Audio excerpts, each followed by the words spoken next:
दिलेल्या सगळ्या सविस्तर माहितीसाठी आणि यानंतर पुढची बातमी आपण पाहूयात। लोकसभेप्रमाणे विधानसभेतही जरांगे फॅक्टर चालणार का याकडे सगळ्यांचं लक्ष आहे, कारण का लोकसभेमध्ये एक इम्पॅक्टिंग फॅक्टर म्हणून जरांगे पुढे आलेले होते।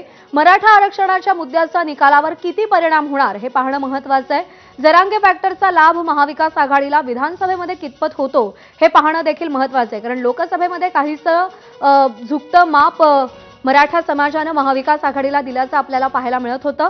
पण गेल्या काही 2 महिन्यातल्या घडामोडी पाहता जरांगे फॅक्टर किती प्रभावशील राहणार विधानसभा निवडणुकांच्या निकालांमध्ये हे पाहणं प्रचंड उत्सुक्याचं आहे।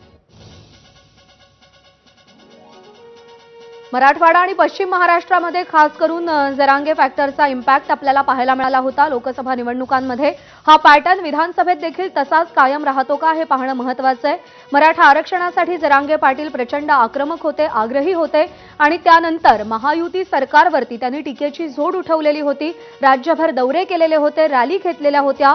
अगदी विधानसभा निवडणुकांमध्ये सुद्धा कोणाला पाडायचं, कोणाला जिंकवायचं या संदर्भातल्या समीकरणांवर त्यांनी चर्चा केलेली होती। अनेक उमेदवारांनी अंतरवाली सराटीमध्ये जाऊन मनोज जरांगेंच्या गाठीभेटी घेतलेल्या होत्या। त्यानंतर मनोज जरांगे आपले उमेदवार निवडणुकीच्या रिंगणात उभे करणार का याची चर्चा देखील जोरदार रंगलेली होती। पण जरांगेंनी निवडणुकीमध्ये उमेदवार उभे न करण्याचा निर्णय घेतला।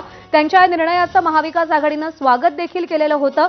पण या सगळ्या घडामोडींनंतर आता जरांगे फॅक्टर विधानसभा निवडणुकांमध्ये किती महत्त्वाचा ठरतो हे पाहणं औत्सुक्याचं आहे।